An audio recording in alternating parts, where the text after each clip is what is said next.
one spirit I actually wasn't afraid of that has visited me. Before was the little boy from my story Strange Things Go Bump 2. I was lying in bed like usual, and I hear this very familiar voice. I could tell it was the same little boy from before. He came out of nowhere and said, "I know what they're looking for." I asked him what that was. He replied, "They're looking for space." I then asked what they needed space for. He replied, "To grow." I asked who he was talking about. He told me, "The men beside me." I didn't know what he was talking about. It didn't make any sense at all. I don't know if it meant anything, or if he was just kind of blabbering like he did before. Then he went quiet for a minute. I figured he must have left, and so I decided to quit listening for him and try to get some sleep. A few minutes passed by, and then he says, "They aren't trying to get you." I almost completely broke down. I knew exactly what he was talking about. Then he said, "They just like looking out for you." I wish that boy had been real, because I would have hugged him so hard. I'm a 21-year-old, and I don't get emotional like that very easily. That little boy's words meant so much for me. For so long, I have been afraid of these things happening, and at that very instant, I felt a complete calm over my body, like I'm finally free of this fear. This helps me reaffirm my feelings that this thing is real, because I have a sick mind, and I would have told myself the exact opposite, that these were evil spirits out to get me. I know that sounds crazy, but I know how I think, and my mind always seems to make things worse. I was so grateful for my newly found peace.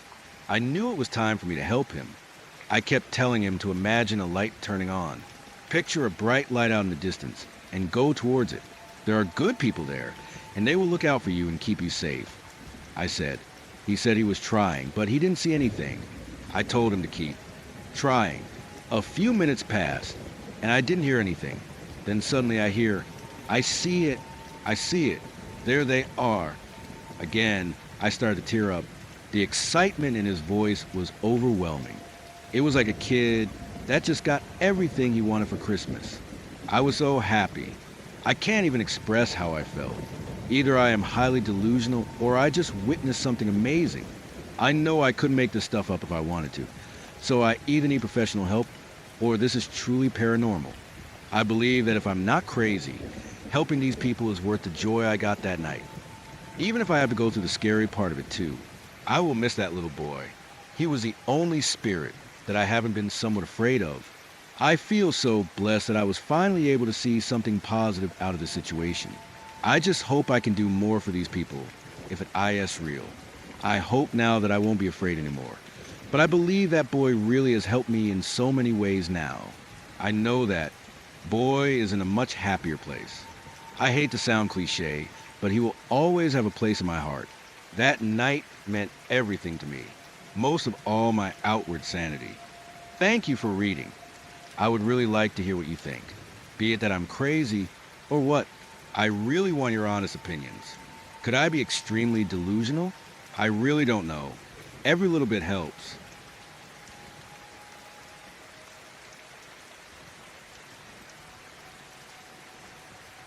To continue my story, I seriously thought I was just crazy. I began to believe all these images, names, noises, and likeness were all figments of my imagination. About a week ago, I was lying in my bed, thinking about everything that had happened before. I thought, nothing has even happened in almost a month now. Maybe I made all this up. Maybe those noises I heard were just normal creaks in the house. After that thought, I truly began to believe I had imagined it all. I just thought something would have continued to happen if this was real. Then I thought, wow, this really must have all just been in my head. Right after I said that to myself, I heard the exact same noise I heard in the first story, coming from the exact same place it was before. I immediately took back what I said. I didn't have the courage to ask it to happen again, as I knew the consequences of that mistake from the first time. Nothing else happened that night, but I had asked it not to. I have recently moved out of that house and into an RV in a different city. It is very strange. I don't get that someone is watching me, feeling like I did in my other house. It is very peaceful now. I can fall asleep instantly without hearing voices in my head or the strange feelings I had in my other house. which only began to happen after that first night. Like I had opened some kind of portal in my house through this website. I feel very confident that something is in that house. My parents still live there, and I will visit quite often. I will definitely keep y'all informed if anything else happens. I just can't get over how different I feel in this new place.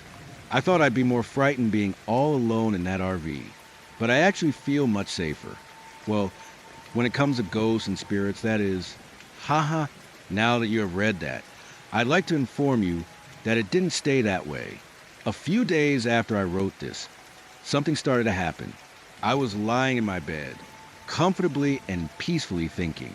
Out of nowhere, I start hearing this rock and roll music. It was very faint, but it was definitely rock music. I thought it might be my ringtone at first, but it didn't sound all that much like it, and then it kept on playing. I only have one neighbor next to me in the RV park, and they don't tolerate any loud noises at night. He's usually asleep before 10, and this was around 1 or so. I just laid there hearing this music, and then I hear this loud bang on the side of my RV. I could explain the sound if it came from the roof by something falling on it, but nothing could have made that noise on the side of it. I even investigated it the next morning. After I heard the bump, I get the strange familiar feeling all over my body like I'm not alone. Then I hear this name, over and over and over again in a very deep voice, lower than Barry Manilow could get. It repeated the name Homer for about 2 minutes straight. I kept trying to change the word in my head, to make it say a different word. I tried homo. Don't laugh. It's the only thing I could think of that sounded similar to Homer and home run, but it didn't work. The voice kept saying Homer. It finally stopped, and I was able to get to sleep. The next day, I told my sponsor in Narcotics Anonymous, something some of you may be familiar with, but that's a whole other story. He thought I was crazy. Later that night, I got a text message from him. He said a man named Homer came to our group meeting that night, and he had never been before. He made sure the guy was all right, and he said everything was fine. I don't yet know the significance of name Homer, but that was a very strange coincidence, considering I've never met a man named Homer before. A few days passed by, and then one night I start hearing rock music again. This time it wasn't like a song. It sounded like someone practicing on an electric guitar, and it was just a very strange thing to hear. It was kind of comforting though. Then I feel this pressure on my shoulders. I got the sensation of someone rubbing my shoulders, but it wasn't like I could feel fingers. It was just the sensation. I don't know if that makes sense, but it's the best I can do to explain it. I asked who was doing it, and a girl's voice said, "It's me, Rebecca." I asked for her last name, and I can't even remember it. It started with an S, like Stowe or Stone or something like that. Okay, I just heard a pack of coyotes, which was pretty creepy sounding. Currently sitting on a porch, cause this is the only place I get Wi-Fi. But back to the story. After she said her name, she just disappeared. Nothing else said or anything. I didn't get a vision of her like I do most of them. I think she'll be back though. I hope so. Maybe she can rub my shoulders again and relieve some of the stress from school. Haha. I don't think she is connected to the rock music though. Hopefully, that spirit will communicate with me on a different level some other time.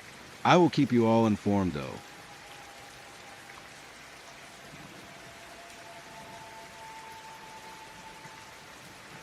On July 26, 2008, I lost my daddy unexpectedly.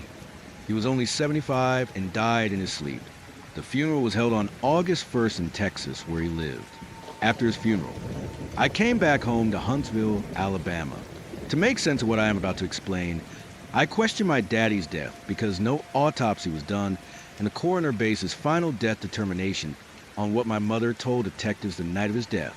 I also questioned comments / reactions made to me the night of his death and during the preparation of his funeral. The more I probed into finding out more info, the worse my visions appeared to me. I was very devastated by my daddy's death and wanted to be alone on the eve of Sunday, August 3rd, so I decided to sit on my front porch. For a history of my house, my husband and I had it built on 3 acres and have been living in it for over a year now. I have never experienced any spirits or visions prior to my daddy's death before in that house. As I was crying and staring out into the view, I decided to call my brother who lives in Florida to talk with him a bit. As I was talking to him, a blackish figure, like an image of a person, appeared to me by the entrance of my property, about a good 500 feet from me, and disappeared within seconds. I felt an eerie feeling from this, and within seconds a second blackish figure appeared in the same area, but only shorter than the first. I really had a scary feeling, and when I hung up with my brother, I went into the house to tell my husband what I just saw. I explained to him that both were spirits, and one seemed taller than the other. My husband believed me and told me that it was more than likely I saw ghosts. I shook it off and really didn't think anything about it. Well, a few days passed and I was in the kitchen cooking dinner. My husband and daughter were at work, and my son was upstairs in his room. As I looked up into the next room, I saw a black tainted figure run across the room and into my bedroom. I literally heard the pitter-patter of feet running across my wood floor, as well as the sound you hear when walking on a crawl space. I froze and asked myself, what in the world was that? My son likes to play tricks on me sometimes, so I called out his name, and when he didn't answer, I walked into my bedroom to see if he was hiding in there. He wasn't.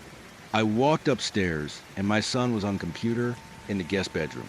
I asked him if he was just downstairs, and he said no. I went back downstairs and finished dinner. Since my daddy passed, I dream about him every night. In my dreams, I always call for him, but he never appeared. And I always seem to wake up around the same time, about 3 in the morning. One night, I was dreaming about him and crying for him, and he appeared to me dressed like Lazarus was in the Bible. His body and head were wrapped with cloth. I could see his ghostly face within the wraps, and when he smiled at me, I woke up and found my daddy leaning over me. When I said daddy, out loud he disappeared. I looked at the clock on my nightstand. It was 3:06 in the morning. I turned over to my side, smiled, and fell asleep. My daddy's appearance was real to me, and it gave me comfort to see him. I also felt that he was letting me know that he was okay, and he is in heaven with God. I haven't dreamed of him since. About 2 days after seeing my daddy, my girlfriend, who is a prophetess, came over to bless my house because I told her that I had been seeing spirits and felt scared, especially at night. That evening, a little after 10 p.m., I was sitting in my office, which sits next to my bedroom. My son was asleep, my daughter was at work, and by this time my husband had to leave on business travel. While working on a computer, I noticed a blackish figure to my left, and when I looked, it passed and went into my bedroom. I got chills all over, and within seconds, a second figure passed and went into my bedroom. It was the same two that I seen out in the yard on August 3rd. I immediately said out loud, "Whatever you are, leave my house right now." Why I didn't say in the name of Jesus, I don't know.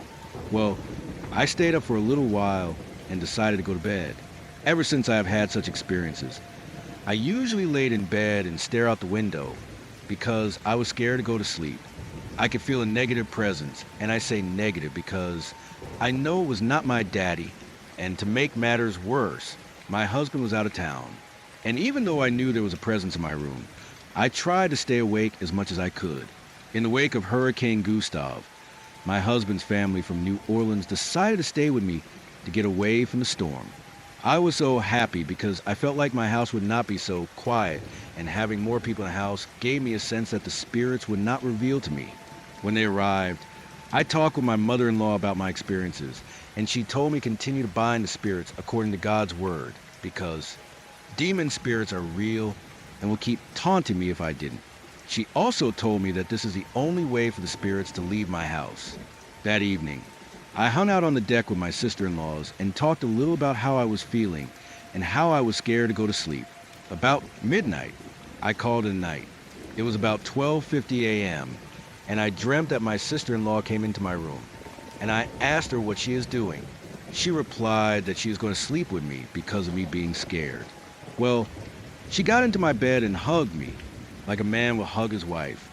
I was laying on my side with my back to her, and she rested her left hand on my left shoulder. I told her that she could scoot over, and when she replied that she doesn't want in a voice that was not her, I turned over and saw that it was one of the spirits. When I woke up, I had chills all over my body, and I literally felt a hand impression leave my shoulder. This really freaked me out because I felt a hand on my shoulder, and I felt a weight of someone lying next to me. I immediately got up and opened my blinds to let some moonlight in.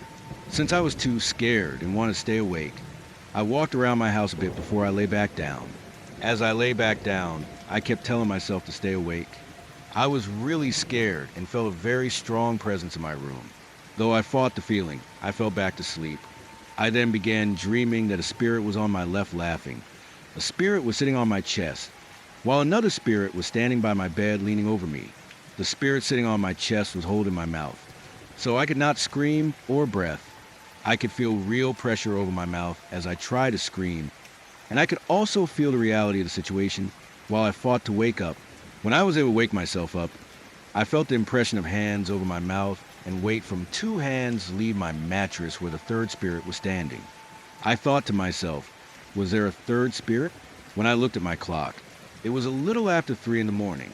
This really freaked me out, and I called out to Jesus and demanded that the spirits leave my room and my house. I really could not fall back asleep because how scared I was. So I laid there until I saw daybreak set in.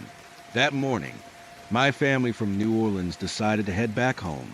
After sleeping with my TV and light on for a few days, I finally asked my daughter if she could sleep with me. She did for about a week, until I was not so scared anymore. I haven't seen any spirits since this occurred, and I have not dreamt my daddy. But at times I do feel a presence around me and I get an eerie feeling. I quickly bind it in the name of Jesus when I do though. I have had some experiences with ghosts in my past, but I've never been through this before and never been this scared. Some call it sleep paralysis. I call it spiritual warfare. These spirits taunted me for over a 4-week period, and I don't fully understand why. A friend of mine told me about a hag riding my back. Maybe these spirits are angry and do not want to leave my house after it was blessed. Or maybe they are trying to keep me quiet on probing the cause of my daddy's death. I don't know the answer, but I am just glad that when I call out on Jesus, I feel like they leave.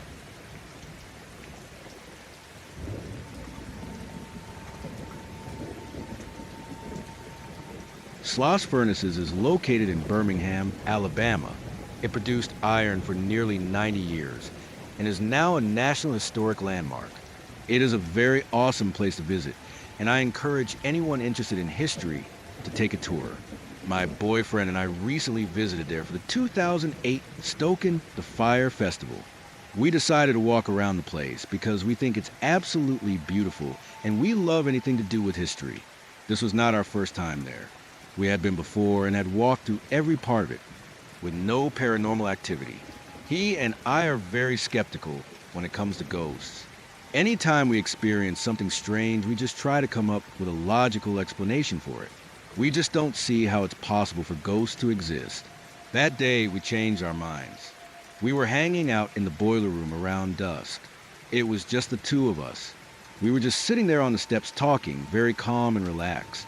He got up and started walking to the left and told me to come with him to look around. We started walking in that direction and heard a very loud scuffling noise right behind us. It was so loud that we both turned around to look at the same time. "Was that you?" he asked. I told him no. We looked around the entire room, thinking someone was just trying to scare us. There was no one in the entire boiler room. Just then he got a phone call. It was his sister. "Why did you just call me?" "Are you okay?" she asked. He explained that he had not called her. "Yes, you did. It sounded like you had the phone really close to your mouth, and you were mumbling. Every time I asked you a question, you would respond, but I could never make out what you were saying. I thought you were playing a joke on me." She verified his cell number, and sure enough, the call came from his phone. He even looked at his call history, and it showed him making the call and the conversation lasting about 3 minutes. The weird thing was, I had been with him the entire time, and the phone had been in his pocket. Also, she had just gotten her cell phone activated that day. He didn't even have her number in his phone.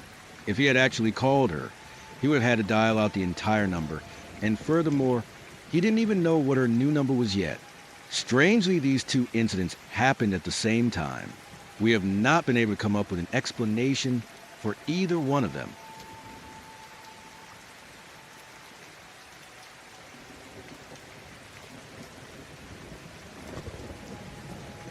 Inno, The title makes it sound like this is made up, but this is a true story about a crybaby bridge in Dennis, Mississippi.